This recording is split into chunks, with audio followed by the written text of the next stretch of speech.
नमस्कार दोस्तों, मैं मनोज सारण आपका स्वागत करता हूं। आज मैं आपके लिए बेहद ही प्यारा सा टॉपिक वेव पर एक वीडियो लेकर आया हूं और ये वीडियो लैब असिस्टेंट की तैयारी करने वाले विद्यार्थियों के लिए बहुत ही उपयोगी साबित होगा। तो चलो स्टार्ट करते हैं।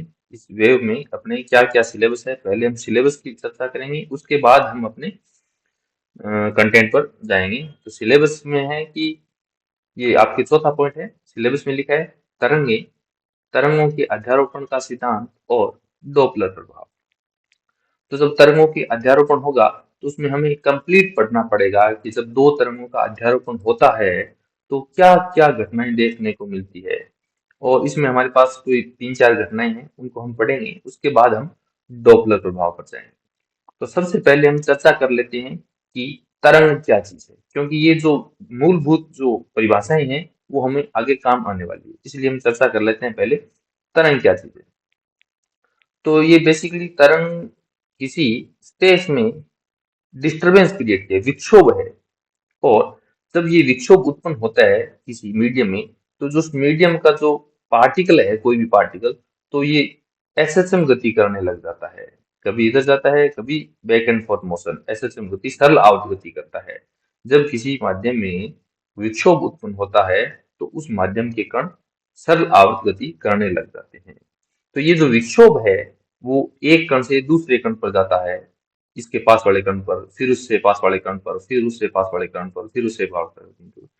तो ऊर्जा का जो संचरण होता है एक कण से दूसरे कण, दूसरे कण से तीसरे कण, तीसरे, इस प्रकार से ऊर्जा का जो संचरण हो रहा है, इसके साथ साथ संवेग का भी संचरण होता है। परंतु माध्यम के कण उसी स्थान पर रहते हैं, केवल कंपन करते हैं।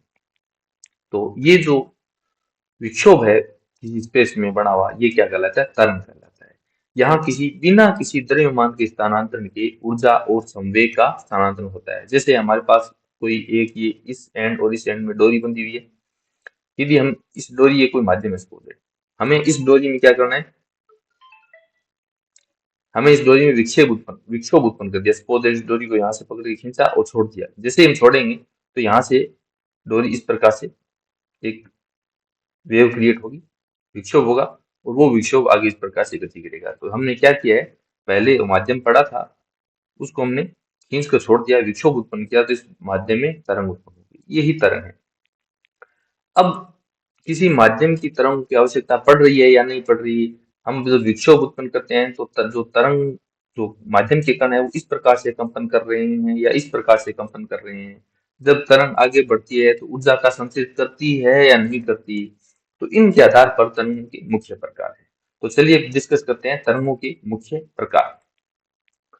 माध्यम की आवश्यकता के आधार पर माध्यम में के जो कण है उनके कंपनों के आधार पर जो तरंग चलती है तो ऊर्जा का संचरण करती है या नहीं करती। तो ये बेसिकली हमारे पास तीन पॉइंट्स है जिनके बेसिस पे तरंगों को विभाजित किया गया है। पहला है माध्यम की आवश्यकता के आधार पर तरंगों का वर्गीकरण। तो इसमें हमारे पास पहली कुछ तरंगें ऐसी होती है जिनको माध्यम की आवश्यकता होती है, उनको बोलते हैं यांत्रिक तरंग। जैसे ध्वनि तरंगें। तो ध्वनि तरंगों को गति करने के लिए माध्यम की आवश्यकता होती है। यदि हम किसी कमरे में वैक्यूम क्रिएट कर दें, सारी वायु के कणों को बाहर निकाल दें, तो वहां पर हमें केवल सुनाई नहीं देगा, केवल हम देख सकते हैं, सुन नहीं सकते। तो यांत्रिक तरंगे हैं, ध्वनि तरंगे, इनका उदाहरण क्या है? ध्वनि तरंगे। ध्वनि की गति के लिए माध्यम की आवश्यकता होती है। जैसे डोरी में उत्पन्न तरंगे, डोरी में उत्पन्न तरंग, ये इन तरंगों के संचरण के लिए भी माध्यम की आवश्यकता होती है। दूसरी है विद्युत चुंबकीय तरंग। विद्युत चुंबकीय तरंग वो तरंग जिनके गति के लिए माध्यम की आवश्यकता नहीं होती, उनको विद्युत चुंबकीय तरंग बोलते हैं। जैसे हमारे पास प्रकाश की गति के लिए कोई माध्यम की आवश्यकता नहीं होती, तो प्रकाश क्या है? विद्युत चुंबकीय तरंग। जैसे सूर्य से आने वाला प्रकाश है वो निर्वात में गति करता हुआ आता है, वहां पर कोई माध्यम नहीं है। इसका मतलब प्रकाश क्या है? एक विद्युत चुंबकीय तरंग है। प्रकाश के संचरण के लिए किसी माध्यम की आवश्यकता नहीं होती, तो प्रकाश एक विद्युत चुंबकीय तरंग होगा। और ध्वनि तरंगे क्या है? यांत्रिक तरंगे। ध्वनि के संचरण के लिए माध्यम की आवश्यकता होती है, तो ध्वनि तरंगे यांत्रिक तरंग होगी। फिर दूसरा विभाजन है अपने पास माध्यम के कणों के कंपन के आधार पर। सपोज दैट कोई कण, कोई तरंग इस दिशा में जा रही है, ठीक है, तो यहाँ जो कण है सरल आवर्त गति करेगा, तो यदि कंपन तरंग संचरण के लंबवत करते हैं तो ये जो कण है, ये जो तरंग का प्रकार है, वो कहलाती है अपने पास अनुप्रस्थ तरंग। अनुप्रस्थ तरंग, ट्रांसवर्स वेव। और यदि तरंग इस दिशा में जाती है और यहाँ पर जो कण उपस्थित हैं वो तरंग संचरण की दिशा में ही कंपन करते हैं, सरल आवर्त गति करते हैं, तो ये जो तरंग क्या कहलाती है अपने पास? अनुदैर्घ्य तरंग। अनुदैर्घ्य तरंग, longitudinal waves, transverse waves and longitudinal waves. तो ये जो ध्वनि तरंगे हैं, इनका जो उदाहरण है अनुदैर्घ्य तरंग, वो है ध्वनि तरंग।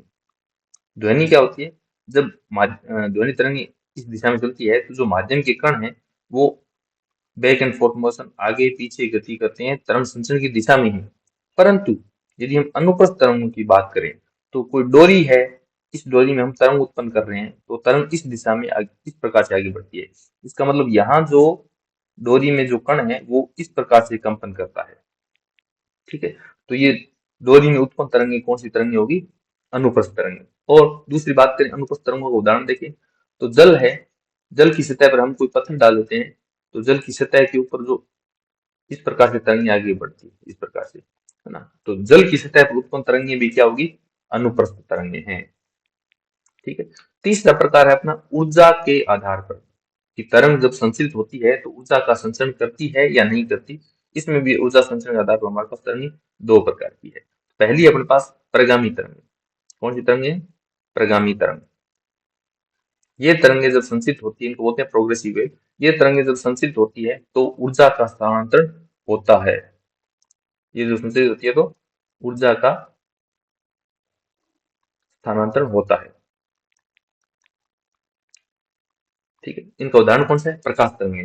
जब प्रकाश तरंगे संचरित होती है तो ऊर्जा का स्थानांतरित होता है। दूसरा ध्वनि तरंगे, है ना। प्रकाश तरंगे, ध्वनि तरंगे, ये सारी क्या है? ये दोनों प्रगामी तरंग है। क्यों? क्योंकि जब ये गति करती है तो ऊर्जा का संचरण करती है। दूसरा कौन सा हमारे पास? अप्रगामी तरंग। अप्रगामी तरंग, स्टैंडिंग वेव। ये जब तरंग की गति करते हैं तो ऊर्जा का संचरण नहीं होता। तो अप्रगामी तरंग का उदाहरण हमारे पास कौन कौन सा है? हमने एक डोरी बांध दी, डोरी में जो तरंग है वो, हमारे पास एक गिटार है, सपोज ये गिटार है, अच्छी तो नहीं बनी, ये गिटार है। यहाँ जो तार बंधे हुए हैं गिटार के, इन तारों में जो कंपन करते हैं ये भी कंपन कौन से रहते हैं? इन जो ऊर्जा तरंग उत्पन्न होती है वो तरंग कौन सी है? अप्रगामी तरंग। हमें याद रखना है कि अप्रगामी तरंग होती है वो किसी बद्ध माध्यम में, कन्फाइंड मीडियम होता है उसमें उत्पन्न होती है। जैसे डोरी की लंबाई परिमित है, डोरी की लंबाई पर उत्पन्न तरंग प्रगामी अप्रगामी तरंग है। दूसरा गिटार, गिटार के जो तार है उनकी लंबाई भी क्या होती है? फिक्स होती है। इसका मतलब उस तरंग के संचरण के लिए माध्यम का तार की लंबाई फिक्स है। तो ये जो है यहाँ तरंगे कौन सी उत्पन्न होगी? अप्रगामी तरंग। अब हम पढ़ रहे हैं कणों के कंपन के आधार पर जो तरंगों का वर्गीकरण है, अनुप्रस्थ तरंगे और अनुदैर्घ्य तरंगे। हम पहले चर्चा कर लेते हैं अनुप्रस्थ तरंगों की, ट्रांसवर्स वेव की। जब तरंग संचरण की दिशा ये है, तरंग इस दिशा में जा रही है, इसका मतलब ये जो स्ट्रक्चर दिख रहा है, ये जो पीक है वो आगे की तरफ चलती है, इनको बोलते हैं श्रृंग। ये जो पीक है ऊपर, ये जो दिख रहे हैं ये भाग, इनको बोलते हैं श्रृंग। और ये नीचे के भाग, इनको बोलते हैं गर्भ। श्रृंग और गर्भ। यहाँ जो कण है वो जब कंपन करता है तो इधर कंपन, इधर जाएगा फिर इधर जाएगा, इधर जाएगा फिर इधर जाएगा। तो कंपन का जो है, कणों का कंपन तरंग संचरण के लंब होता है। तरंग इस दिशा में जा रही है, कणों का कंपन इस दिशा में हो रहा है। तो ये हो गया अपने पास अनुप्रस्थ तरंग। यहाँ पर क्या होता है? यहाँ तरंग लॉन्गिट्यूडिनल वेव में, अनुदैर्घ्य तरंग में, जब तरंग इस दिशा में जाती है तो यहाँ जो कण है वो इस प्रकार से कंपन करता है, इस दिशा, इस प्रकार से। तो ये जो तरंग है वो क्या होगी अपने पास? अनुदैर्घ्य तरंग होगी। ये तरंगे हैं, ये तरंगे, इनका ध्रुवण संभव होता है। इनको ध्रुवण किया जा सकता है, इनका ध्रुवण नहीं किया जा सकता। ध्रुवण क्या चीज है वो हम आगे डिस्कस करेंगे जब वो चैप्टर पढ़ेंगे तब। अब आप ये याद रखिए कि अनुप्रस्थ तरंग को ध्रुवित किया जा सकता है परंतु अनुदैर्घ्य तरंग को ध्रुवित नहीं किया जा सकता। क्यों इसको क्यों नहीं ध्रुवित किया जाता? क्योंकि ये जो कंपन है कण कंपन करते हैं, तरंग संचरण की दिशा में ही कंपन करते हैं, ठीक है। और अनुदैर्ध्य तरंग, अनुप्रस्थ तरंगों की बात करें तो ये जो कंपन है वो तरंग संचरण की लंबवत दिशा में होते हैं। ध्रुवण से क्या करते हैं हम, ये कंपन को हटा देते हैं। थोड़ी ये प्रक्रिया ध्रुवण होती है, थोड़ा आप ध्यान रखें, हम डिटेल में ध्रुवण पढ़ लेंगे जब भी पढ़ेंगे। अनुप्रस्थ तरंग है वो स्रंग और गर्त के रूप में आगे बढ़ती है, और अनुदैर्ध्य तरंग है वो संपीड़न और विरलन के रूप में आगे बढ़ती है। संपीड़न मतलब कंप्रेशन, रेरफेक्शन। यहाँ जो ये जो घनत्व ज्यादा दिख रहा है, यहाँ पर कण बहुत पास पास होते हैं, ठीक है। यहाँ पर कण क्या होते हैं, थोड़े दूर दूर होते हैं। सघन माध्यम, विरल माध्यम से थोड़ा एग्जाम्पल ले सकते हैं। विरलन की ये संपीड़न, ये विरलन, ये संपीड़न, ठीक है। तो यहाँ क्या है, यहाँ पर स्रंग गर्त, स्रंग गर्त। तो दो स्रंगों के बीच की जो दूरी है ये कहलाती है किसी तरंग का तरंग दैर्ध्य। एक तरंग की लंबाई आप इस पॉइंट से भी ले सकते हैं, यहाँ तक आप इस पॉइंट से ले सकते हैं, यहाँ पर ये भी लैम्डा है, एक तरंग की लंबाई है। आप यहाँ से लेकर यहाँ तक भी ले सकते हैं, ये भी तरंग की लंबाई है लैम्डा। तो हमें कोई दो फिक्स पॉइंट लेने हैं। पहला पॉइंट ये, उसके बाद एक चक्र पूरा होता है यहाँ पर, तो ये तरंग की लंबाई लैम्डा है। यहाँ पर बात करें तो ये संपीड़न यहाँ पर है, अगला संपीड़न यहाँ पर है। तो दो संपीड़नों के बीच की लंबाई एक तरंग दैर्ध्य, यहाँ पर दो सुरंगों के बीच की लंबाई तरंग दैर्ध्य। आप चाहे दो संपीड़नों के बीच की लंबाई ले लो, चाहे आप दो विलयनों के बीच की लंबाई ले लो, दोनों क्या है, बराबर है। और बात करें हम अनुप्रस्थ तरंगों की, तो दो सुरंगों के बीच की दूरी और दो गर्तों के बीच की दूरी दोनों बराबर है। तो ध्यान रखिए अपने पास अनुप्रस्थ तरंगे है वो सुरंग और गर्त के रूप में आगे बढ़ती है इस प्रकार से, परंतु अनुदैर्ध्य तरंगे है वो संपीड़न और विलयन के रूप में बढ़ती है। यहाँ पर संपीड़न है, कण पास पास आते हैं, तो यहाँ पर थोड़े कण दूर दूर होते हैं, ये विलयन। वापिस संपीड़न, कण पास पास आते हैं, इस प्रकार से गति करते हैं। चलो रन करते हैं इसको, देखो इस प्रकार से। इसका हम आयाम बढ़ा लेते हैं, थोड़ी आवृत्ति भी बढ़ा लेते हैं इस प्रकार से। ये हमारे पास लॉन्गिट्यूडिनल वेव है, अनुदैर्ध्य तरंग, और ये है हमारे पास अनुप्रस्थ तरंग। कुछ हमने एक अनुप्रस्थ तरंग ली है और पांच चार जो बेसिक प्रॉपर्टीज है उनको समझाने की कोशिश की है। हमारे पास ये एक तरंग है, इसी तरंग का एक चक्र पूरा होता है, तो हमने एक चक्र लिया है, ठीक है। तो इस बिंदु से लेकर इस बिंदु तक ये जो लंबाई है उसको बोलते हैं तरंग का तरंग दैर्ध्य, है ना। तरंग ने एक चक्कर पूरा किया इस बिंदु से लेकर इस बिंदु तक, ये जो लंबाई है एक तरंग की लंबाई क्या कहलाती है, तरंग दैर्ध्य। तरंग दैर्ध्य क्या होता है, एक तरंग की लंबाई, या यूं बोल दें कि तरंग को एक चक्कर पूरा करने में तय की गई दूरी, दोनों एक ही बात है। और इसका जो मात्रक है वो क्या है, मीटर। ऐसा ही मात्रक की बात करें, मीटर। अब बात करते हैं इसका आयाम क्या है। तो ये हमारे पास ये रेफरेंस लाइन ये है इस तरंग की, और यहाँ जो कण है वो एक बार अधिकतम इतनी दूरी जाएगा, और जब इस स्थिति पर तरंग का गर्त आएगा तब अधिकतम दूरी नीचे इस दिशा में जाएगा। तो माध्य स्थिति से कण जितनी दूरी तक जाता है मैक्सिमम, वो दूरी कहलाती है इस तरंग का आयाम। इस तरंग का आयाम कितना हो गया, ए। इसका नोटेशन ए है, ये इस तरंग का आयाम हो गया, ये इस तरंग का आयाम हो गया।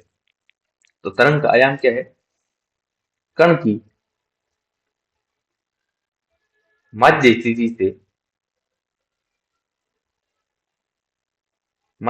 से अधिकतम विस्थापन। तो कण का माध्य स्थिति से अधिकतम विस्थापन क्या कहलाता है, उस तरंग का आयाम कहलाता है। तो चूंकि हम बात करें अधिकतम विस्थापन, ये भी एक दूरी तो है, इसका जो मात्रक है वो भी क्या है, मीटर। अब बात करते हैं आवर्त काल की। आवर्त काल जैसे हमें पता चल रहा है काल ये समय से रिलेटेड है, तो तरंग को यहां से एक चक्कर पूरा करने में, यहां तक जाने में जो समय लिया गया है उसको बोलते हैं आवर्त काल। इसका मतलब क्या कहलाता है, आवर्त काल कहलाता है। और इसका जो मात्रक है वो क्या है, सेकेंड। अब बात करते हैं कोणीय आवृत्ति। वैसे देखें तो कोणीय आवृत्ति जो एफ है, इसका नोटेशन एफ है, वो आवर्त काल का व्युत्क्रम होता है 1/t। इसका मतलब ये हुआ कि एकांक समय में कण कितनी बार यहां से यहां तक पूरा आया है, एकांक समय में कितनी तरंगें पूरी हो गई, यूं बोले तो ये कह सकते हैं कि एकांक समय में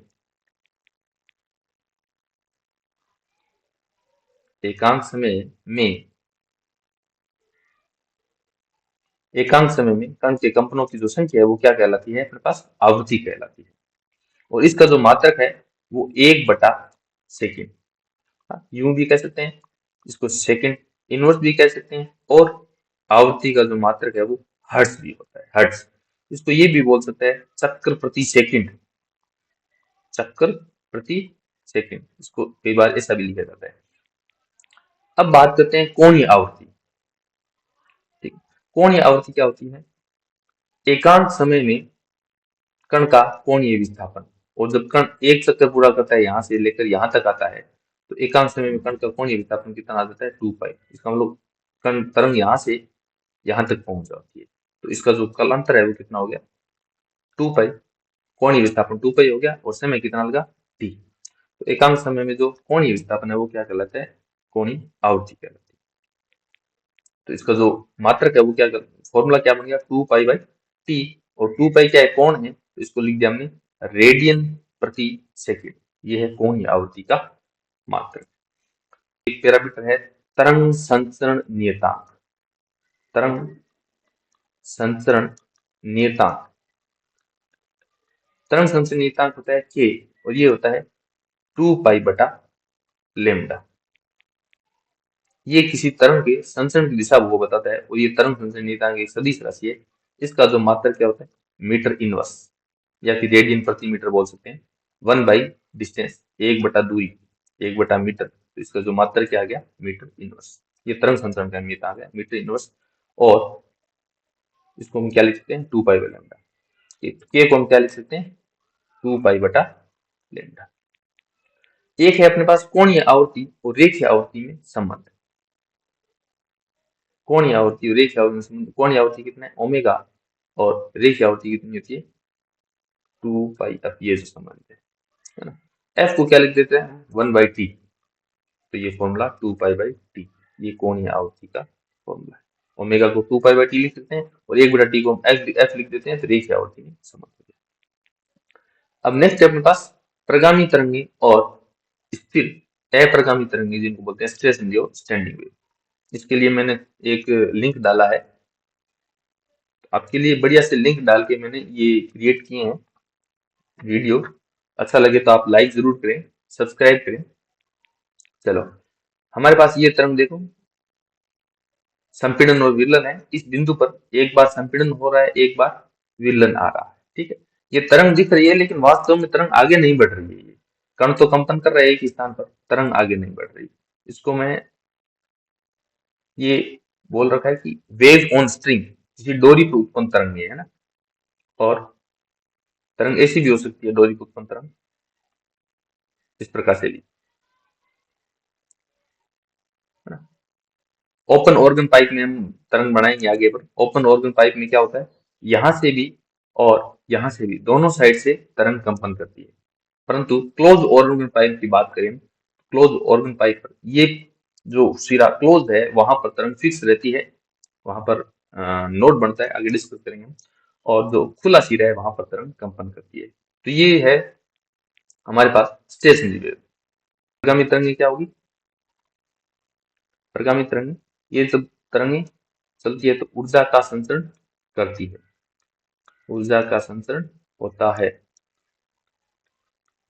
ठीक, और यहाँ पर स्थिर तरंगे, स्टेशनरी वेव है, यहाँ पर ऊर्जा का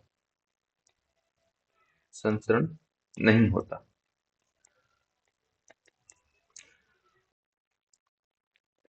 अब हम पढ़ रहे हैं समयांतर, पथांतर और कलांतर में संबंध।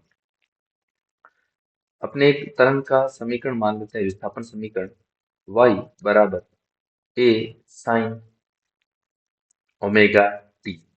और ओमेगा अपने पास क्या है, कोणीय आवृत्ति, इसको हमने 2π/t लिख सकते हैं। तो इसको लिख देते हैं a sin ओमेगा का मान 2π/t और गुणा में स्मॉल t। ए आवर्तकाल है, इसका मतलब ये जो माध्य स्थिति से कण का अधिकतम दूरी है वो कितनी है, एक दूरी तक जा सकता है ये। मैंने विस्थापन और समय में कुछ एक ग्राफ लिया है। तो सपोज दैट जब कण माध्य स्थिति पर है, वो मैंने स्थिति यहाँ ली है, कण जब यहाँ जाकर यहाँ आएगा और वापस यहाँ आएगा, मतलब यहाँ से वापस यहाँ आएगा, तो वो एक चक्र पूरा कर रहा है। तो जब यहाँ से यहाँ तक पहुंचेगा, इसका मतलब फिर वो यहाँ से यहाँ इस दिशा में आएगा, यहाँ से इस दिशा में आएगा, फिर यहाँ से इस दिशा में आएगा। वो कण एक ही जगह पर अपने इस प्रकार से कंपन कर रहा है। तो ये 4 भाग हो गए इसके, और दो सभी चारों भागों में समय बराबर लगेगा। तो कण को अधिकतम दूरी जाने में और वापस आने में, उसके बाद विपरीत दिशा में अधिकतम दूरी जाने में और वापस आने में 4 पोर्शन लेते हैं इसके, और 4 में जो लगा गया समय कितना है, t। तो अधिकतम दूरी में जो समय लगा है जाने में कितना समय लगता है, तो एक के भाग में कितने इससे है, t/4। इसका मतलब यहाँ से यहाँ की स्थिति है वो कितनी है, t/4। यहाँ समय का मान कितने, एक आवर्तकाल का चौथा भाग। क्यों, क्योंकि यहाँ पर इसको पहुंचने में आवर्तकाल पूरा लगता है। यहाँ पर आवर्तकाल के मान कितने हैं, t/2, और यहाँ t/4। ठीक है। अब इस बिंदु से जब तरंग यहाँ जाती है, तब तरंग का एक चक्र पूरा होता है। इसका मतलब एक तरंग दैर्घ्य है यहाँ से यहाँ तक की दूरी। तो यहाँ से यहाँ तक की दूरी कितनी है, लैम्डा का मान कितना हो गया यहाँ पर, λ/2। ठीक है। यहाँ पर लैम्डा का मान कितना हो गया, λ/4। अब अपने बात करें कोण की।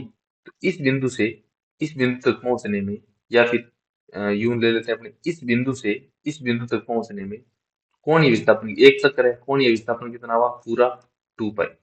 यहाँ तो कोण कितना है, 0। यहाँ कोण कितना है, 2π। यहाँ कोण कितना हो गया, 4π। तो 0 से 2π में एक चक्र पूरा हुआ है, तो आधा चक्र पूरा है 0 से पाई तक। 0 से पाई तक आधा चक्र पूरा हुआ है, तो यहाँ पर कोण कितना होगा, पाई। इन दोनों के बीच में आधा चक्र ये है, यहाँ कोण कितना होगा, π/2। तो यहाँ लैम्डा 2π है, यहाँ 4π है, यहाँ 6π है। इसी प्रकार से तरंग दैर्घ्य का मान कितना हो जाएगा, यहाँ पर लैम्डा इस स्थिति पर 2λ, इस स्थिति पर 3λ। और हम आवर्तकाल की बात करें तो यहाँ पर एक आवर्तकाल, यहाँ तक पहुंचने में 2 आवर्तकाल पूरे हो जाएंगे तो 2t, और यहाँ तक पहुंचने में 3 आवर्तकाल पूरे हो जाएंगे तो 3t।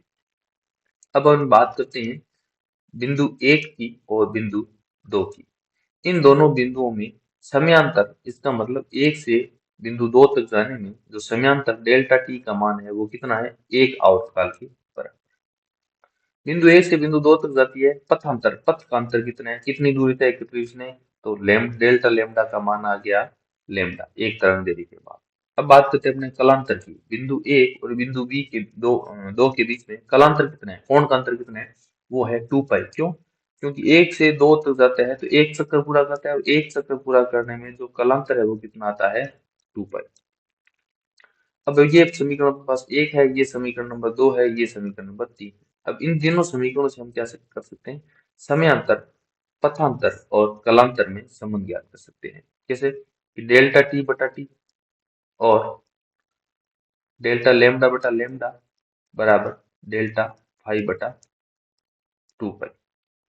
ये क्या है, दोनों में तीनों में राशि में संबंध।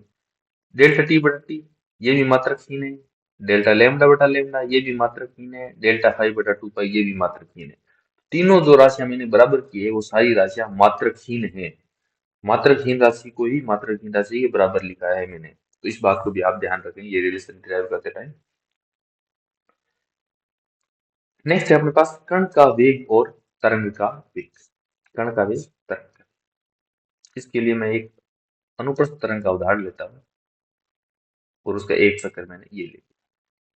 तो ये जो पीक है वो आगे जिस वेग से बढ़ेगी वो तो है तरंग का वेग। तो मैं v इसके सबस्क्रिप्ट में लिख देता हूँ तरंग। तो ये तरंग का वेग हो गया। और यहाँ पर जो कण है, माध्यम का कण, जो सरल आवर्त गति करेगा, इधर भी गति करेगा और इधर भी गति करेगा इस प्रकार से। ये जो कण का वेग है, ये इस कण का वेग है, वो ये क्या है, v कण, ये है कण।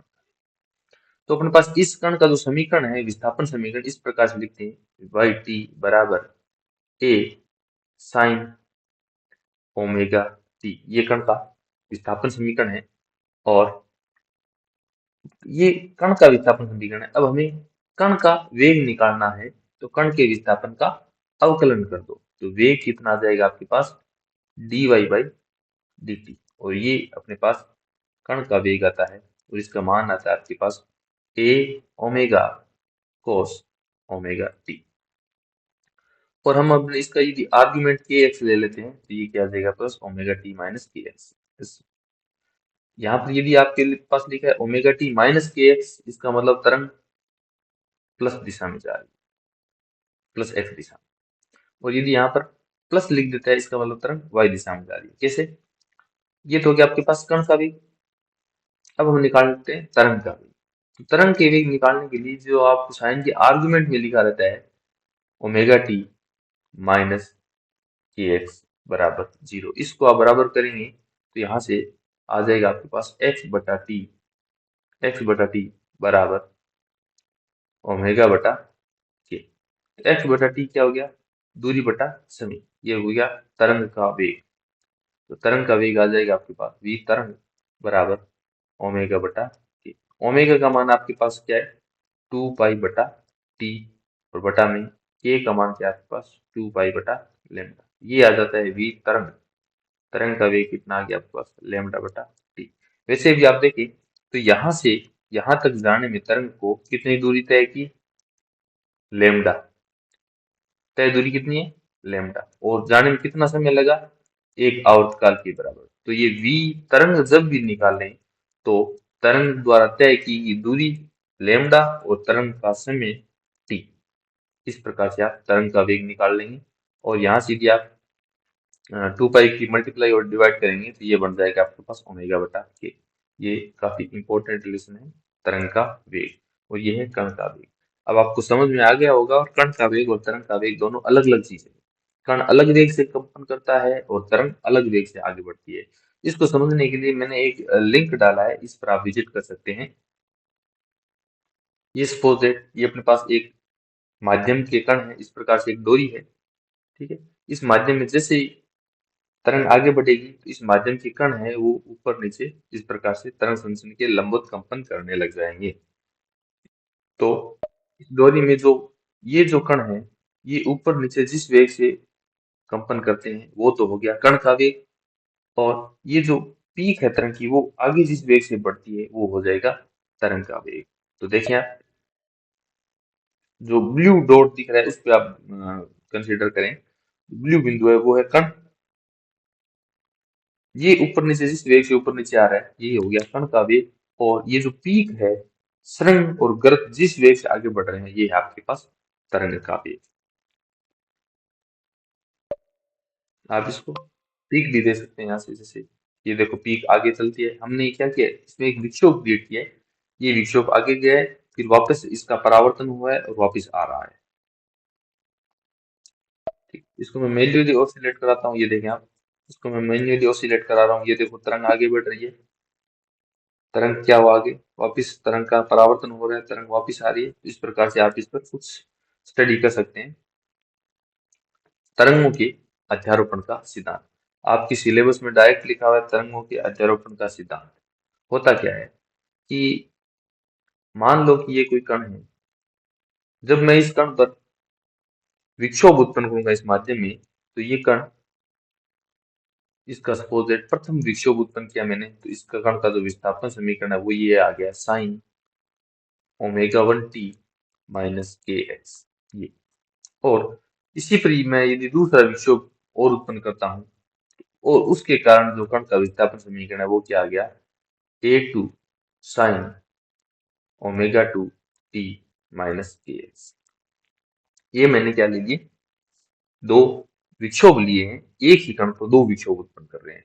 तो दोनों विक्षोभों के कारण क्या होगा, कण का कंपन होगा, परंतु परिणामी कंपन क्या होगा, परिणामी जो कण का समीकरण होगा, विस्थापन समीकरण, वो दोनों विक्षोभों के कारण उत्पन्न विक्षोभ के सदिश योगफल के बराबर।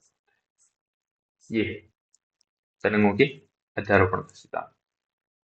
पहले विक्षोभ के कारण विस्थापन कितना है, v1, दूसरे विक्षोभ के कारण विस्थापन कितना है, v2, तो कुल विस्थापन समीकरण कितना हो गया, y, y1 और y2 दोनों का योग। ये है आपके पास तरंगों के अध्यारोपण के सिद्धांत। अब तरंगों के अध्यारोपण के सिद्धांत में आपके पास मुख्यतः 4 घटनाएं देखने को मिलती है। पहली है व्यतिकरण,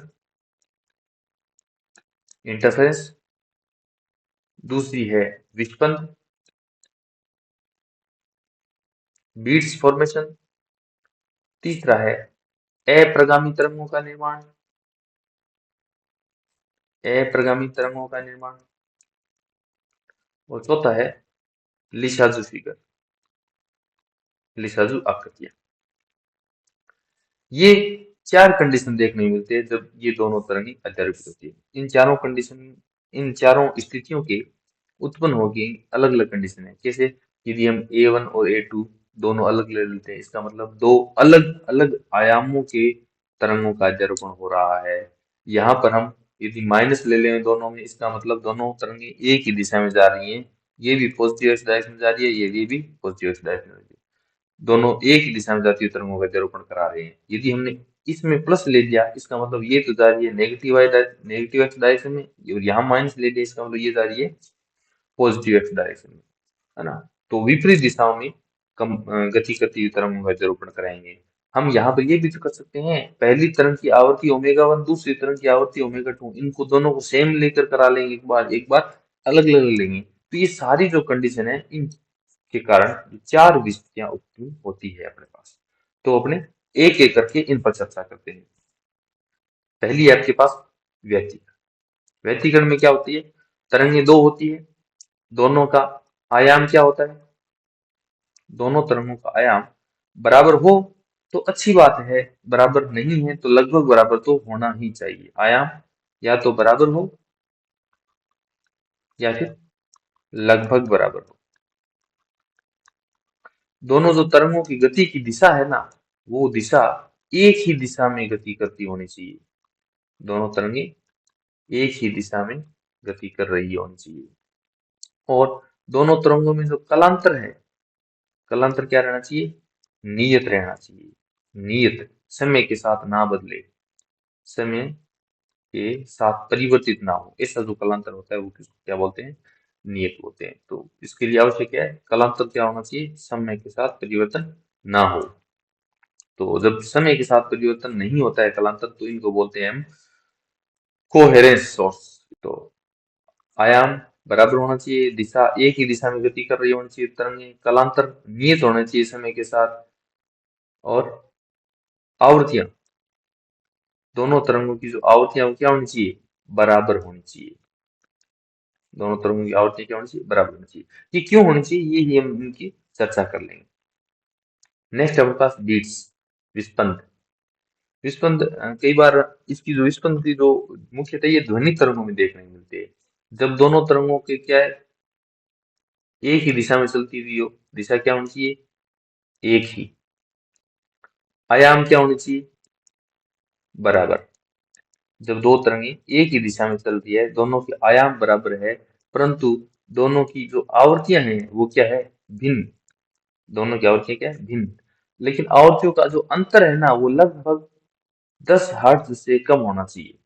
इसका मतलब एक जो तरंग है वो 1 सेकंड में 10 कंपन कर रही है, तो दूसरी तरंग है वो ऐसा नहीं है कि 50 कंपन कर रही है, वो 20 कंपन से कम ही करे। हो सकता है कि पहली तरंग 10 कंपन करे, दूसरी 8 कंपन करे, या फिर दूसरी 18 कंपन करे। तो जो दोनों का अंतर है वो लगभग लगभग 10 हर्ट्ज से कम आना चाहिए। तो ये बीट्स के लिए कंडीशन है। नेक्स्ट है अपने पास अप्रगामी तरंगे। अप्रगामी तरंगों का निर्माण कब होता है, जब अपने पास पहली कंडीशन होता है माध्यम क्या होना चाहिए, बद्ध। माध्यम क्या होना चाहिए, बद्ध माध्यम, इसका मतलब परिमित माध्यम होना चाहिए। सपोज दैट इन दोनों के बीच में हमने एक डोरी बांध दी, जैसे गिटार के तार है और डोरियां बंधी होती है, इनमें जो कंपन होता है वो सपोज दैट हम यहाँ से कंपन कराते हैं, ये तरंग आगे चलती है इस प्रकार से, ठीक है, इस प्रकार से आगे चलती है, फिर यहाँ से तरंग का वापस परावर्तन होता है, वापस आती है इस प्रकार से, और वापस यहाँ से परावर्तन होता है इस प्रकार से। तो जो इस प्रकार की संरचना बने, इस प्रकार की तरंग बने, उन तरंगों को क्या बोलते हैं? अप्रगामी तरंगे। तो इनके लिए आवश्यक स्थिति क्या है? माध्यम का बद्ध होना जरूरी है। ये बड़ी इंपॉर्टेंट स्थिति है, ये कई बार पेपर में पूछ ली जाती है। तो माध्यम क्या होना चाहिए? बंद होना चाहिए। दूसरा, एक तरंग इस दिशा में जा रही है, दूसरी तरंग परावर्तनों की विपरीत दिशा में आ रही है, दो तरंगों का इंतर्कोण होते हैं। तो तरंगों की दिशा क्या होनी चाहिए? तरंगों की दिशा, तरंगों की दिशा होनी चाहिए विपरीत, विपरीत दिशा में गति करती हुई तरंग होनी चाहिए। तरंगों का आयाम क्या होना चाहिए? तरंगों का आयाम बराबर होना चाहिए। और तरंगों की आवृत्ति क्या होनी चाहिए? आवृत्ति भी क्या होनी चाहिए? बराबर होनी चाहिए। आप देख सकते हैं कि यहाँ से लेकर यहाँ तक दोनों तरंगों का तरंग दैर्ध्य बराबर है, दोनों तरंगों के आयाम बराबर है। एक तरंग इधर चल रही है, दूसरी का परावर्तन होकर इधर आ रहा है। तो जब ये घटना होती है तब हमारे पास अप्रगामी तरंग है। अप्रगामी तरंग, जैसे हम कोई बाल्टी में पानी भरते हैं, तो जैसे जैसे पानी ऊपर बढ़ता है तो अपने को आवाज जो सुनाई देती है वो भी अलग अलग, उसकी फ्रीक्वेंसी चेंज होती जाती है ना। जो हमने एक तार बांध दिया, उस तार में कंपन कराते हैं तो उसमें अप्रगामी तरंगे बनती है, जैसे गिटार में। तो ना ये अप्रगामी तरंग को इससे म्यूजिकल इंस्ट्रूमेंट्स में इनकी जो आवृत्तियां वगैरह चेंज करने में काम लेते हैं इसको। और तीसरी है लिसाजू आकृति। ये बड़ा मस्त चीज है लिसाजू आकृति। आपने देखा होगा कि कई बार यूट्यूब पर देखने को मिलता है अपने को, ऐसे धागे में बांध दिया, धागे दो धागे बांध दिए, नीचे एक बॉक्स बांध दिया, उस बॉक्स में कलर भरा रहता है। एक बार इस बॉक्स को यहाँ लाकर छोड़ देते हैं, जैसे जैसे ये नीचे चलता है इस प्रकार से ये कई बार आकृति बना लेता है इस प्रकार से जमीन पर। तो ये सारी सारी आकृतियां क्या है? लिसाजू आकृतियां हैं। ये काफी कॉम्प्लिकेटेड है, लेकिन इसका मैं आपको लिंक डाल दूंगा, आप देख सकते हैं। परंतु इसको हम सिलेबस में नहीं कवर करेंगे, काफी आपके सिलेबस में नहीं पूछा जाएगा ये। हम केवल तीन ही कवर करेंगे। पहला अप्रगामी तरंगे, दूसरा है विस्पंद, और तीसरा है व्यतिकरण। तो अपने स्टार्ट करते हैं व्यतिकरण। तो व्यतिकरण हम दो तरंगों का पढ़ रहे हैं। सपोज दैट पहले जो विस्थापन समीकरण है उसका समीकरण है y1t बराबर a1 sin ओमेगा 1t, और जो दूसरी विस्थापन समीकरण है उसको हमने ले लिया y2 बराबर a2 sin omega 1t plus i। यहाँ ही दोनों समीकरण देखें तो पहले जो तरंग का आयाम कितना है a1, और दूसरे का आयाम कितना है a2। a1 और a2 का जो अंतर है वो ज्यादा नहीं होना चाहिए। पहले तरंग की जो आवृत्ति है वो है ओमेगा, दूसरी की भी आवृत्ति कितनी है? ओमेगा। यहाँ साइन का जो एंगल है वो है ओमेगा टी, और यहाँ है ओमेगा टी प्लस फाई। और जो यहाँ दोनों तरंगों में कलांतर है फाई, और फाई क्या हमारे पास? नियत है। इसका मतलब नियत कलांतर होना चाहिए। कलांतर कितना होना चाहिए? नियत कलांतर। ये क्यों होना चाहिए ये हम आगे आपको बता देंगे। जो रिजल्ट आएगा उससे पता बिल्कुल साफ पता चलेगा कि फाई का मान नियत क्यों होना चाहिए। यदि फाई यदि चेंज हो जाए तो क्या हो जाएगा? इसका मतलब फाई नियत है तो दोनों तरंगों के मध्य जो कलांतर है वो क्या है? नियत है। तो अब हम क्या पढ़ रहे हैं? जो परिणामी तरंग का समीकरण आएगा वो लिख सकते हैं y1t प्लस y2t। दोनों तरंगों के जो विस्थापन है उनको हमने क्या कर दिया? योग कर दिया। ये हमारे पास प्रिंसिपल ऑफ सुपरपोजिशन है, अध्यारोपण का सिद्धांत है। तो जो परिणामी तरंग का समीकरण आएगा वो आएगा y बराबर a1 sine omega T plus a2 sine omega T plus 5। अब इनको सोल्व करने के बाद जो परिणामी तरंग का समीकरण बनेगा वो बनेगा y बराबर a sine omega T plus theta. ये परिणामी तरंग का समीकरण है। यहाँ पर जो थीटा है, जो परिणामी तरंग का t बराबर 0 पर कोण है, t बराबर 0 रखते हैं तो कोण का मान कितना? ये 0 बन जाएगा प्लस थीटा। तो t बराबर 0 पर जो तरंग का जो कला है वो कितनी? थीटा है। और a क्या हमारे पास? परिणामी तरंग का आयाम है। ये हमारे पास परिणामी तरंग का आयाम है। तो हम ये कह सकते हैं कि पहले तरंग कौन सी थी? ये, जिसका आयाम कितना है? A1, पहली तरंग का आयाम कितना है A1 और दूसरी तरंग का आयाम कितना है A2, इन दोनों को हम जोड़ रहे हैं। पहली तरंग का आयाम A1, दूसरी तरंग का आयाम A2, इन दोनों को हम सुपरपोज करा रहे हैं, अध्यारोपित करा रहे हैं। इसके जो तरंग की गति की दिशा ये है, इस तरंग की भी गति की दिशा ये है, दोनों तरंगें एक ही दिशा में गति करती होनी चाहिए, ये व्यक्तिगत की कंडीशन है हमारे पास।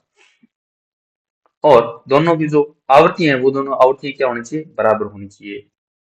अब इन दोनों को जब हम अध्यारोपित कराएंगे तो एक परिणामी तरंग का समीकरण बनेगी, परिणामी तरंग बनेगी। उस परिणामी तरंग का जो आयाम है वो कितना बनेगा हमारे पास A, ये परिणामी तरंग का आयाम है A, और ये परिणामी तरंग का समीकरण है A sin omega t plus five. अब हम देख रहे हैं परिणामी तरंग का आयाम है वो किस प्रकार से बदल रहा है। इस परिणामी तरंग का जो आयाम है दोनों अलग अलग तरंगों के आयाम से किस प्रकार पर निर्भर करता है, ये हम बता देते हैं आपको। जो परिणामी तरंग का आयाम का सूत्र होता है वो होता है A बराबर square root of A1 square plus A2 square plus 2 A1 A2 cos। हमारे पास जो कलांतर कितना था, पहले तरंग दोनों तरंगों के बीच में कलांतर है फाई, दोनों तरंगों के बीच में कलांतर कितना है फाई। हम यहाँ पर थीटा नहीं लेंगे, यहाँ ये जो फाई है वो A1 आयाम वाली तरंग और A2 आयाम वाली तरंग दोनों के बीच में जो कलांतर है वो दिया जाता है यहाँ पर, ठीक है। अब हम दोनों तरफ स्क्वायर करें तो ये लिख सकते हैं कि A स्क्वायर परिणामी तरंग के आयाम का स्क्वायर बराबर A1 square plus A2 square plus 2A1 A2 cos phi, ये परिणामी तरंग का आयाम का स्क्वायर। अब हम बात इसको नाम देते हैं समीकरण नंबर 1, इसको नाम देते हैं समीकरण नंबर 1, इसको नाम देते हैं समीकरण नंबर 2। अब हम देख रहे हैं परिणामी तरंग की तीव्रता। किसी जो तरंग की तीव्रता होती है, तरंग की तीव्रता, तरंग की तीव्रता क्या होगी आई, इसका नोटेशन आई है, समानुपाती तरंग के आयाम के वर्ग के समानुपाती होते हैं, आयाम का वर्ग। इसका मतलब जो प्रथम तरंग की तीव्रता I1 वो प्रथम तरंग के आयाम के वर्ग के समानुपाती है, तथा दूसरे जो तरंग की तीव्रता है I2 वो दूसरे तरंग के आयाम के वर्ग के समानुपाती है। एवं जो परिणामी तरंग का आयाम कितना है A, तो परिणामी तरंग की जो तीव्रता है I नेट वो परिणामी तरंग के आयाम के वर्ग के समानुपाती है। तो इनको हम समानुपाती नियतांक सब में क्या आता है, समान आता है। I1 बराबर K A1 स्क्वायर, I2 बराबर K A2 स्क्वायर तथा I बराबर K A स्क्वायर। ये जब मान हम I1 का, I2 का, I3 का इनमें समीकरण 1 में K की गुणा करा दें तो ये क्या बनता है, समीकरण 2 में K की गुणा कराने पर K A स्क्वायर बराबर K A1 square plus K A2 square plus 2 K A1 A2 और cos फाइव। इसको हम क्या लिख पाएंगे, स्क्वायर रूट में इसे लिख पाएंगे K स्क्वायर A1 स्क्वायर और A2 स्क्वायर।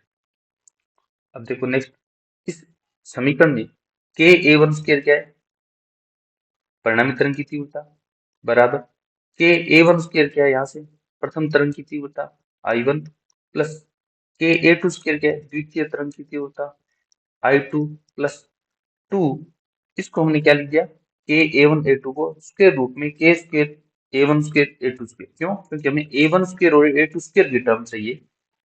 तो इस के स्क्वायर को एक के तो A1 स्क्वायर के साथ रख दिया, एक के A2 के स्क्वायर के साथ रख दिया, ये क्या बन गया के A1 स्क्वायर गुणा के A2 स्क्वायर। इसको हमने क्या लिख दिया स्क्वायर रूट ऑफ के A1 स्क्वायर को तो I1 लिख दिया और के A2 स्क्वायर को I2 लिख दिया और cos फाइव।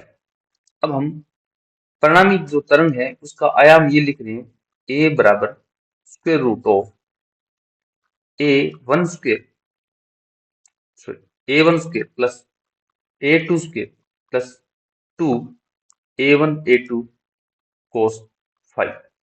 और जो परिणामी तरंग की जो तीव्रता है उसका फॉर्मूला बनना है अपने पास I बराबर A1 plus I1 plus I2 plus 2 square root of I1 I2 और cos फाइव। ये तो है परिणामी तरंग के आयाम का स्क्वायर और ये है परिणामी तरंग के तीव्रता का स्केल। A1 है प्रथम तरंग का आयाम, A2 है दूसरे तरंग का आयाम, फाई है दोनों तरंगों के बीच में कलांतर, और ये कांस्टेंट रहता है, टाइम पर डिपेंड नहीं करता। I1 है प्रथम तरंग की तीव्रता, I2 है दूसरे तरंग की तीव्रता। अब हम इस व्यतिकरण है वो दो प्रकार का होता है। व्यतिकरण कितने प्रकार होता है? व्यतिकरण दो प्रकार का होता है। ये किस पे डिपेंड करता है? फाई पर, दोनों तरंगों के कलांतर के बीच में। यदि फाई का मान कितना है? जीरो, जीरो है, या 2 पाई है, या 4 पाई है, इसको हम क्या लिख सकते हैं? यदि फाई का मान 0, 2, 4, ये क्या है? सम, इवन नंबर है, इसके साथ मल्टीप्लाई है, तो परिणामी तरंग का आयाम कितना होगा? परिणामी तरंग का आयाम हो जाएगा a बराबर स्क्वायर रूट ऑफ, फाई का मान कितना है?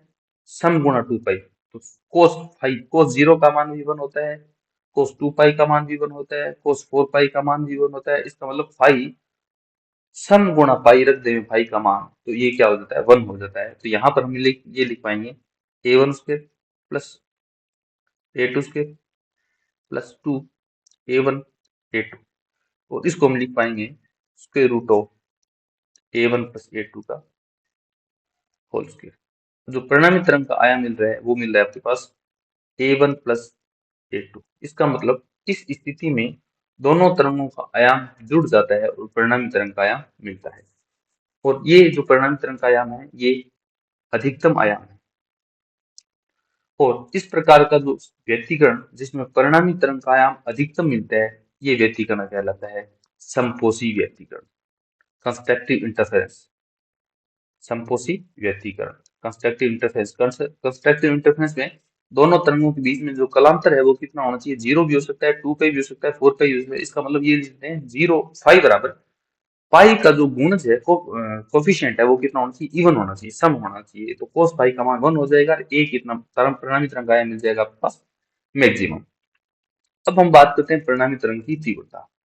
इस स्थिति में परिणामी तरंग की जो तीव्रता है समपोषी व्यतिकरण में, वो लिख दिया हमने, कोस पाई का मान तो हो गया 1 आपके पास, तो I1 plus I2 plus 2 square root of I1 I2।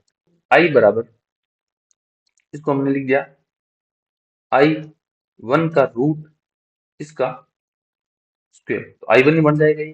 और I2 को हम क्या लिखते हैं? रूट में I2 का स्क्वायर प्लस में 2 रूट में I1 और रूट में I2। अब हम परिणामी तरंग की जो तीव्रता है इसको लिख पाएंगे, पहली तरंग के रूट में I1 का स्क्वायर प्लस रूट में I2 का स्क्वायर प्लस 2 रूट में I1 I2, तो A square plus B square plus 2AB, ये फॉर्मूला बन गया आपके पास A प्लस B इसका होल स्क्वायर। तो आपके पास जो परिणामी तरंग की तीव्रता है वो दोनों तरंगों की तीव्रता का वर्गमूल का सम और उसका वर्ग है। तो ये भी एक, इस स्थिति में परिणामी तरंग की जो तीव्रता है वो मैक्सिमम है। तो आई मैक्सिमम का फॉर्मूला या फिर आई मैक्सिमम का स्क्वायर कितना मिल जाएगा आपके पास? आई मैक्सिमम का स्क्वायर रूट, आई मैक्सिमम का स्क्वायर रूट मिल जाएगा आपका square root of I1 plus square root of I2। ये है परिणामी तरंग की तीव्रता। तो ये जो व्यतिकरण है ये क्या कहलाता है? समपोषी व्यतिकरण। इस स्थिति में दोनों तरंगों के मध्य जो कलांतर है वो पाई का सम गुणज होता है, 2n पाई 4n पाई इस प्रकार से होता है। इस स्थिति में जो परिणामी तरंग का जो आयाम है वो अधिकतम मिलता है दोनों आयामों के योग के बराबर, तथा परिणामी तरंग की जो तीव्रता है वो कितनी मिलती है? आई मैक्सिमम, ये भी अधिकतम मिलती है, वो मिलती है आपके पास square root of I1 plus square root of I2 इसका होल स्क्वायर। देखते हैं ये जो कलांतर है 0, 2 पाई 4 पाई, इस स्थिति में होता क्या है? पहली तरंग ये है और दूसरी तरंग है ये, इस प्रकार से ये तरंग है, और दोनों क्या है? सेम ही फेज में। इस स्थिति में क्या है? दोनों तरंगे सेम ही फेज में अध्यारोपित हो रही है। जो परिणामी तरंग है वो कैसे मिलेगी आपके पास? इस प्रकार से हम ये लिख सकते हैं कि पहली तरंग का जो आयाम है वो इस प्रकार था, और दूसरे तरंग का जो आयाम है वो इस प्रकार है ना? ये A1 है और ये जो है A2 है। तो परिणामी तरंग की जो आयाम है वो कितना है? A, और A का मान कितना मिल रहा है आपके पास? A1 प्लस A2, और ये आपके पास मैक्सिमम आयाम की स्थिति है। इस व्यतिकरण को क्या बोलते हैं? संपोषी व्यतिकरण। क्यों? क्योंकि यहाँ पर दोनों जो तरंग है A1 आयाम और A2 आयाम वाली वो 0 फेज पर है। यहाँ पर दोनों तरंगे पाई फेज पर है और यहाँ दोनों तरंगे 2 पाई फेज पर है, तो सेम कला में अध्यारोपित हो रही है। इस अध्यारोपण को कहते हैं संपोषी अध्यारोपण। बात करें यदि दोनों तरंगों के बीच में जो कलांतर है वो या तो हो पाई या हो 3 पाई या हो 5 पाई, इस प्रकार से कलांतर हो, इसको हम क्या लिख सकते हैं कि फाई का मान पाई का क्या हो? विषम गुणज हो। पाई का क्या हो? विषम गुणज हो, ओड इंटीजर मल्टीपल ऑफ पाई, है ना। इस स्थिति में कोस फाई का मान कितना हो जाएगा? कोस फाई का मान हो जाएगा -1। तो ए का जो परिणामी तरंग का जो आयाम का समीकरण है वो क्या था आपके पास? Square root of A1 square plus A2 square plus 2 A1 A2 cos phi, ये परिणामी तरंग का आयाम का समीकरण है। तो जब फाई का मान क्या है? पाई का विषम गुणज है, तो इस स्थिति में कोस फाई का मान क्या आ जाएगा पास? -1। जब कोस फाई का मान -1 आएगा तो परिणामी तरंग का आयाम क्या लिख पाएंगे हम? A1 square plus A2 square minus 2A1 A2, और ये हम लिखेंगे A1 माइनस A2 का होल स्क्वायर, ठीक है, और इसका स्क्वायर रूट। तो A जो आएगा वो कितना आ जाएगा? A1 minus A2। इसका मतलब दोनों तरंगों के आयामों का अंतर है वो परिणामी तरंग का आयाम होगा। ये है आपके पास न्यूनतम आयाम की स्थिति।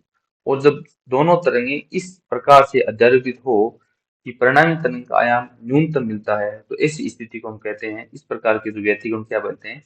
विनाशी व्यतिकरण, डिस्ट्रक्टिव इंटरफेरेंस। विनाशी व्यतिकरण, डिस्ट्रक्टिव इंटरफेरेंस। ये डिस्ट्रक्टिव इंटरफेरेंस में जो फाई है, दोनों तरंगों में कलांतर है, वो पाई का विषम गुणज होता है, ओड कोफिशिएंट ऑफ पाई। तो इस स्थिति में परिणामी तरंग का आयाम न्यूनतम मिलता है। अब बात कर लेते हैं अपने परिणामी तरंग की तीव्रता।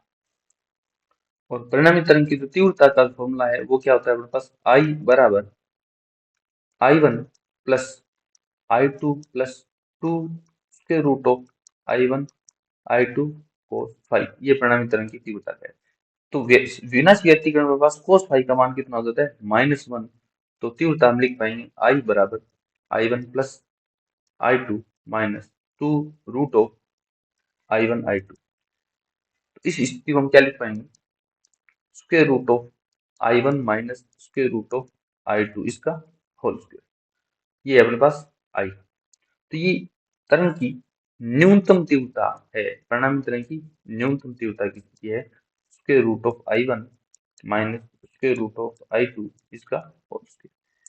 तो ये विनाशी व्यतिकरण में परिणामी तरंग का जो आयाम है वो भी न्यूनतम मिलता है और परिणामी तरंग की जो तीव्रता है वो भी न्यूनतम मिलती है।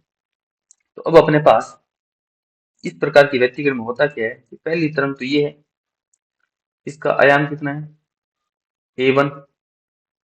और दूसरी तरंग है ये, इसका आयाम कितना है? A2, है ना। ये दोनों आपस में अध्यारोपित होगी, दोनों विपरीत किला में है। परिणामी जो तरंग का आयाम बनेगा वो ऐसे भी बन सकता है और ऐसे भी बन सकता है। ये डिपेंड करता है कि पहली तरंग का जो आयाम A1 बड़ा है तो परिणामी तरंग का आयाम ऐसे बनेगा, और यदि A2 बड़ा है तो परिणामी तरंग का आयाम ऐसे बनेगा, ठीक है। और जो परिणामी तरंग का आयाम A है वो कितना होगा? A1 minus A2। बात समझ में आ गई? और ये न्यूनतम आयाम का स्थिति है। अब हम पढ़ते हैं दोनों तरंगों के अध्यारोपण से न्यूनतम और अधिकतम आयामों का अनुपात कितना होगा। संपोषी व्यतिकरण में क्या होता है अपने पास? संपोषी व्यतिकरण, इस व्यतिकरण में अपने पास जो फाई का मान कितना होता है वो होता है पाई का समगुण। पाई का समगुण ये हो सकता है 0 भी हो सकता है, 2 पाई भी हो सकता है, 4 पाई भी हो सकता है, एंड सो ऑन। तो कोस पाई का मान कितना हो जाता है हमारे पास? यहाँ पर हो जाता है 1। ये कोस पाई का मैक्सिमम मान है। और परिणामी तरंग का जो आयाम मिलता है वो मिलता है अपने पास मैक्सिमम, और ये कितना होता है? A1 plus A2। और परिणामी तरंग की जो तीव्रता मिलती है वो मिलती है आपके पास I मैक्सिमम बराबर square root of I1 plus square root of I2 इसका होल स्क्वायर। ये अपने पास समीकरण नंबर 1, ये अपने पास समीकरण नंबर 2। ये जो हम डेरिवेशन कर रहे हैं, अब जो फॉर्मूले हैं ए समीकरण नंबर 1, समीकरण नंबर 2, यहाँ से न्यूमेरिकल बनने के पूरे पूरे चांसेस रहते हैं। ये तो अपने पास हो गया समपोषी व्यतिकरण की स्थिति। अब विनाशी व्यतिकरण स्थिति में क्या होता है? विनाशी व्यतिकरण डिस्ट्रक्टिव इंटरफेरेंस में, डिस्ट्रक्टिव इंटरफेरेंस जो फाई का मान है, कलांतर का मान, वो पाई का क्या होता है? विषम गुणज होता है। पाई का विषम गुणज होता है। इसका मतलब ये पाई भी हो सकता है, 3 पाई भी हो सकता है और 5 पाई भी हो सकता है। जब ये होता है तो कोस फाई का मान कितना हो जाता है? -1। और परिणामी तरंग का जो आयाम मिलता है वो मिलता है अपने पास न्यूनतम, ए मिनिमम बराबर a1 माइनस a2। और परिणामी तरंग की जो तीव्रता है वो भी कितनी मिलती है? मिनिमम, वो भी अपने पास square root of i1 minus square root of i2 इसका होल स्क्वायर। ये समीकरण नंबर 3 है और ये समीकरण नंबर 4 है। अब समीकरण नंबर 1 और समीकरण नंबर 2 का भाग देने तो a मैक्सिमम बटा a मिनिमम बराबर a1 plus a2 divided by a1 minus a2। ये फॉर्मूला समीकरण नंबर 5 दे देते हैं इसको। इस पर आप 3 स्टार लगा लें, काफी इंपॉर्टेंट है, यहाँ से फॉर्मूले पूछे जाते हैं। कई बार दोनों तरंगों के आयाम दे देगा, पहले तरंग का आयाम इतना है, दूसरे तरंग का आयाम इतना है। इससे ज्यादा पॉसिबिलिटी ये है कि दोनों तरंगों के आयाम का अनुपात दे देगा आपको a1 बटा a2। तो अनुपात दे देगा तो इसमें आप क्या करते हैं? a2 कॉमन ले लो तो a1 बटा a2 प्लस 1 बटा a1 बटा a2 माइनस 1। ये क्या हो गया आपके पास? a मैक्सिमम बटा a मिनिमम। ये समीकरण नंबर 6 है। काफी इंपॉर्टेंट समीकरण है ये।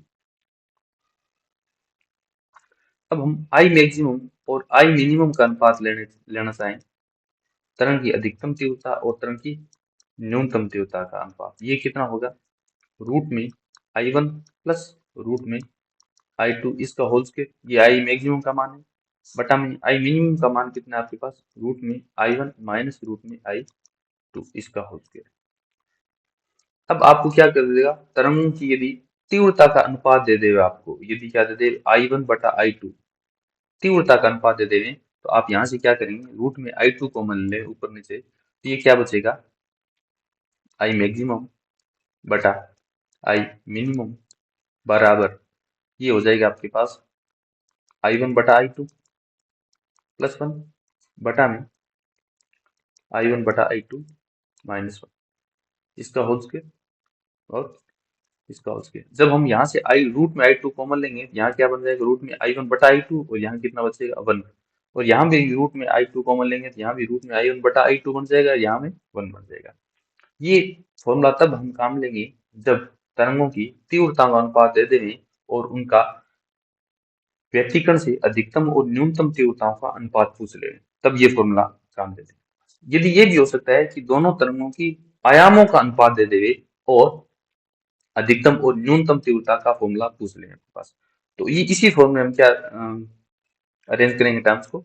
I1 का फॉर्मूला क्या होता है आपके पास? k a1 स्क्वायर, पहली तरंग की तीव्रता उसके आयाम के समानुपाती, दूसरी तरंग की तीव्रता दूसरी तरंग के आयाम के वर्ग के समानुपाती। ये दोनों फॉर्मूले जब i1 और i2 के मान रखेंगे यहाँ पर, तो आई मैक्सिमम का मान कितना आ जाएगा आपके पास?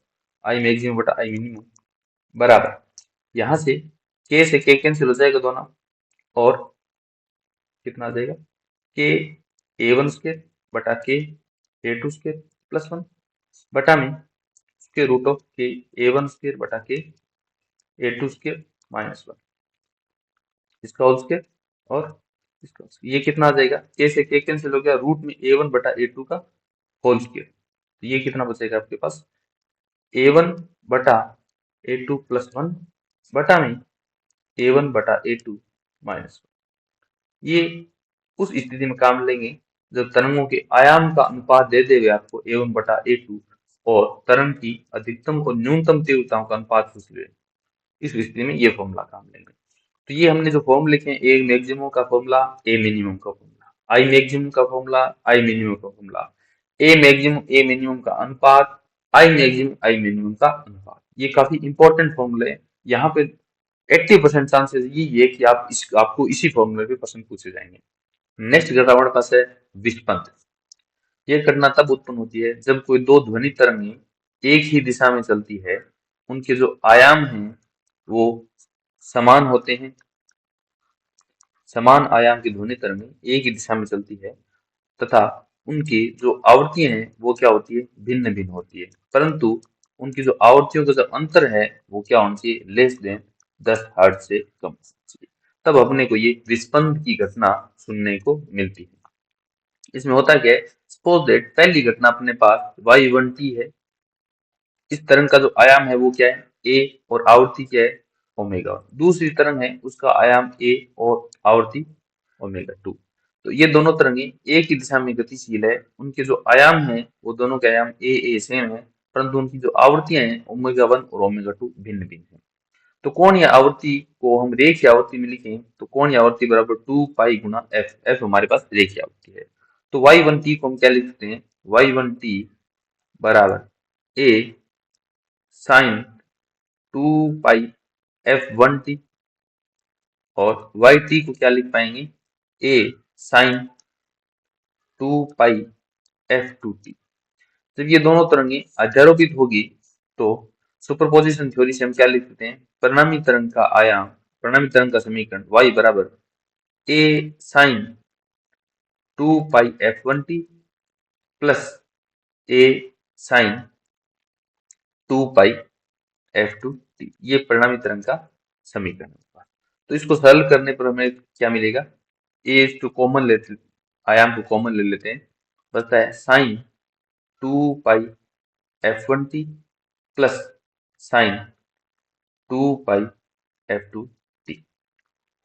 चलो यहाँ हमारे पास sine a plus sine b, ये फॉर्मूला लगा देते हैं। Sine a plus sine b का फॉर्मूला होता है 2 कोस a माइनस b बटा 2 और साइन a प्लस b बटा 2। इसको हम ये लिख सकते हैं कि y बराबर a आयाम बाहर पड़ा है 2 कोस a माइनस b बटा 2। a का मान कितना है अपने पास 2 पाई f1t माइनस b का मान है 2 पाई f2t बटा 2, और गुणा में है साइन a प्लस b मतलब 2 pi f1t plus 2 pi f2t बटा में 2। यहां से 2a cos, यहां से हम देखें तो 2 कॉमन लेकर कैंसिल हो गया, पाई कॉमन आ गया f1 माइनस f2 और गुणा में t।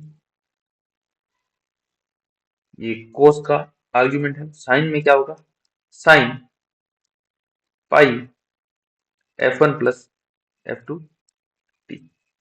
अब हमारे पास पहली तरंग क्या थी, a साइन 2 पाई f1t, दूसरी तरंग थी a साइन 2 पाई f2t। अब परिणामी जो तरंग है वो क्या है, 2a cos पाई f1 माइनस f2t और sine pi f1 plus f2t। इसका मतलब परिणामी तरंग का जो आयाम है वो कितना है, 2a cos पाई f1 माइनस f2t, और जो परिणामी तरंग में जो आर्ग्यूमेंट है वो कौन डिसाइड करता है, पाई f1 प्लस f2t। यहाँ पहली तरंग में जो आवृत्ति थी f1 थी, दूसरी तरंग की आवृत्ति f2 थी। अब परिणामी जो तरंग की आवृत्ति है उसकी, परिणामी तरंग की आवृत्ति कितनी मिल गई अपने पास, f1 प्लस f2। तो जो परिणामी तरंग का आयाम है वो कितना है, आयाम, परिणामी तरंग का आयाम कैपिटल A बराबर 2a cos पाई f1 माइनस f2t, और परिणामी तरंग का जो आवृत्ति है वो कितनी मिली अपने को, f1 प्लस f2, या यूं कहें तो कोणीय आवृत्ति कितनी है वो मिलेगी, कोणीय आवृत्ति 2 पाई f1 प्लस f2।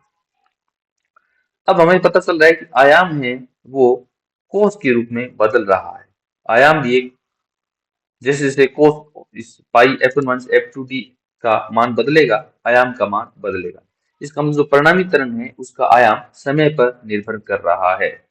हम केवल आयाम की बात करें, परिणामी तरंग के आयाम की, तो आयाम तब अधिकतम होगा जब इस कोस थीटा का मान कितना होगा, +1। तो ये आयाम इस दिशा में अधिकतम होगा और मान होगा 2a, और जब मान होगा इसका -1 तो इस दिशा में अधिकतम होगा और इसका मान कितना होगा 2a। तो आयाम को अधिकतम होने के लिए इस कोस पाई f1 माइनस f2t का मान कितना होना चाहिए, प्लस माइनस 1। जब कोस थीटा का मान 0 होता है तो होता है कोस कोस 0 का मान कितना होता है, कोस 0 का मान होता है 1, कोस पाई का मान होता है -1, कोस 2 पाई का मान होता है +1 और कोस 3 पाई का मान क्या होता है -1। तो इसका मतलब 0 +1 कोस का मान +-1 होने के लिए कौन का मान 0 हो सकता है, पाई हो सकता है, 2 पाई हो सकता है और 3 पाई हो सकता है। इसका मतलब ये हुआ कि जब पाई f1 माइनस f2t इसका मान पाई का पूर्ण गुणज हो, पाई का पूर्ण गुणज हो, इसका मान 0 भी हो सकता है, पाई भी हो सकता है, 2 पाई भी हो सकता है। इस प्रकार से जब n का मान 0 लेंगे तो 0 लेंगे, n का मान 1 लेंगे तो इसका मान पाई आ जाएगा, n का मान 2 लेंगे तो इसका मान 2 पाई आ जाएगा। इस प्रकार से इसका मतलब सीधा सी ये है कि आयाम का मान अधिकतम करने के लिए इस पूरे फंक्शन का मान क्या करना पड़ेगा, अपने को अधिकतम करना पड़ेगा। और अधिकतम करने के लिए अपने पास phi f1 minus f2 t इसका मान क्या होना चाहिए, n पाई। तो पाई से पाई कैंसिल हो गया तो समय कितना आएगा, t बराबर n बटा f1 माइनस f2। तो हमें पहले जो यहाँ पर अधिकतम आयाम मिलेगा, तब जो परिणामी तरंग मिलेगी तो उसकी ध्वनि हमें बहुत तेजी से सुनाई देगी। उसके बाद दूसरी बार यहाँ पर हमें अधिकतम आयाम मिलेगा, तब भी अपने को ध्वनि अधिक सुनाई देगी। तो यहाँ पर भी अधिक सुनाई दे रही है और यहाँ पर भी अधिक सुनाई दे रही है।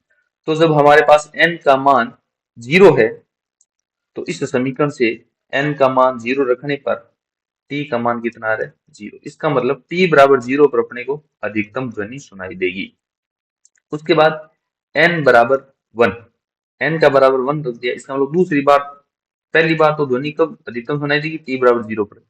दूसरी बार अधिकतम कब ध्वनि सुनाई देगी, यहाँ पर 2 का मान, n का मान 1 रख देते हैं तो t बराबर 1 बटा f1 माइनस f2। यहाँ पर t का मान कितना है, 1 बटा f1 माइनस f2। यहाँ पर आपको अधिकतम ध्वनि सुनाई देगी। और इसके बाद अधिकतम सुनाई कब ध्वनि सुनाई देगी आपको, T1 T0। इसके बाद अधिकतम ध्वनि सुनाई देगी आपको 2 बटा f1 माइनस f2। तो हमें एक बार ध्वनि सुनाई अधिकतम दे दी है T0 बराबर 0 पर, दूसरी बार दो अधिकतम सुनाई दे रही है वो 1 बटा f1 माइनस f2 समय पर, और तीसरी बार जो अधिकतम ध्वनि सुनाई दे रही है वो मिल रही है अपने को 2 बाई f1 माइनस f2। इसी प्रकार चौथी बार जो अधिकतम ध्वनि सुनाई देगी वो देगी अपने पास 3 बाई f1 माइनस f2। इसका मतलब इन समयों पर भी, इन T1 T2 T3 T4 इन समयों पर क्या होगा, आपने को अधिकतम सुनाई, ध्वनि का मान अधिकतम सुनाई देगा और इनके बीच में ध्वनि कम सुनाई देगी। तो 2 बार अधिकतम ध्वनि सुनाई दे रही है, उनके बीच में जो समय अंतराल कितना है, यहाँ से 0 से 1 बटा f1 माइनस f2 हुआ, 1 बटा f1 माइनस f2 से 2 बटा f1 माइनस f2 हुआ, 2 बटा f1 माइनस f2 से 3 बटा f1 माइनस f2 हुआ। तो 2 बार अधिकतम ध्वनि सुनाई दे रही है, उन दोनों के बीच में उस समय का अंतराल कितना है, डेल्टा टी का मान आ गया अपने पास 1 बटा f1 माइनस f2। तो 2 बार ध्वनि को अधिकतम सुनाई देने पर हम इसको, इस घटना को क्या बोलते हैं, ध्वनि का एक बीट। बीट मतलब विस्पंद। इस घटना को हम क्या बोलते हैं, विस्पंद, बीट्स। तो जो पहली बार ध्वनि अधिकतम सुनाई दे रही है अपने को 0 पर, दूसरी बार अधिकतम ध्वनि सुनाई दे रही है अपने 1 बटा f1 माइनस f2। तो इसका बीट का समय का अंतराल कितना हो गया, 1 बटा f1 माइनस f2। बीट या विस्पंद का आवर्तकाल कह सकते हैं हम, विस्पंद का आवर्तकाल। विस्पंद का आवर्तकाल कितना आ गया आपके पास, डेल्टा टी बराबर 1 बटा f1 माइनस f2। और विस्पंद की आवृत्ति कितनी आएगी, विस्पंद की आवृत्ति डेल्टा f बराबर f1 माइनस f2। ये दोनों चीजें काफी इंपॉर्टेंट है, विस्पंद का आवर्तकाल और विस्पंद की आवृत्ति। हमने क्या किया, f1 और f2 आवृत्ति, दो आवृत्तियों वाली ध्वनि तरंगों को एक ही दिशा में गति कराकर उनको क्या किया, अध्यारोपण कराया। तो कई बार अपने को अधिकतम ध्वनि सुनाई दी है, फिर बीच में कम ध्वनि सुनाई देती है, फिर थोड़ी देर बाद वापस अधिकतम ध्वनि सुनाई देती है। तो 2 बार अधिकतम ध्वनि सुनाई दे रही है, इस घटना को हम क्या बोलते हैं, ये बीट्स का फॉर्मेशन होता है, और दो बीट्स के बीच का अंतर का क्या कहलाता है, समय के अंतर को व्युत्पन्न का आवर्तकाल। तो हमारे पास व्युत्पन्न का आवर्तकाल कितना निकल के आया है, 1/f1 - f2, और व्युत्पन्न की आवृत्ति कितनी निकल के आई है, f1 - f2। इसका मतलब व्युत्पन्न की आवृत्ति पूछनी है अपने को, तो हम क्या करेंगे, दोनों तरंगों की जो आवृत्ति है उनका अंतर ले लेंगे, और आवर्तकाल कुछ है तो जो आवृत्ति है उसको हम क्या करेंगे, व्युत्क्रम कर देंगे। यहाँ से प्रश्न पूछने की पूरे चांसेस देते हैं, बीट की आवृत्ति और बीट का आवर्तकाल। अब ध्वनि की जो घटना बीट्स फॉर्मेशन है, विस्पंद का निर्माण, ये मैं आपको यहाँ लिंक डाल दूंगा, वो आप विजिट करेंगे तो बाकायदा उसको सुन सकते हैं आप, बीट फॉर्मेशन किस प्रकार से होते हैं। ये वीडियो कुछ लेंदी हो रहा है, तो एक नेक्स्ट वीडियो ले आएंगे। उस नेक्स्ट वीडियो में जो बचे हुए टॉपिक है, जैसे बचे हुए टॉपिक को, पहला टॉपिक अपने मान लेते हैं कि अप्रगामी तरंगें। अप्रगामी तरंगें इसी में दो टॉपिक है, एक तो खुले ऑर्गन पाइप में अप्रगामी तरंगों का निर्माण, एक एक बंद ऑर्गन पाइप में अप्रगामी तरंगों का निर्माण, और उसके बाद है डॉपलर प्रभाव। ये दोनों टॉपिक नेक्स्ट वीडियो में अपलोड कर देंगे। और इस वीडियो में आप थोड़ा सुझाव दें कि नव इसी प्रकार से पीपीटी में पढ़ाएं, या फिर मैं प्रॉपर नोट्स लिखकर आपको पीपीटी में नोट्स पर पढ़ाएं। वैसे इनके नोट्स मैं आपको प्रोवाइड करवा दूंगा टेलीग्राम चैनल पर, जिसका लिंक डिस्क्रिप्शन में आपको मिल जाएगा। Thank you for watching this video.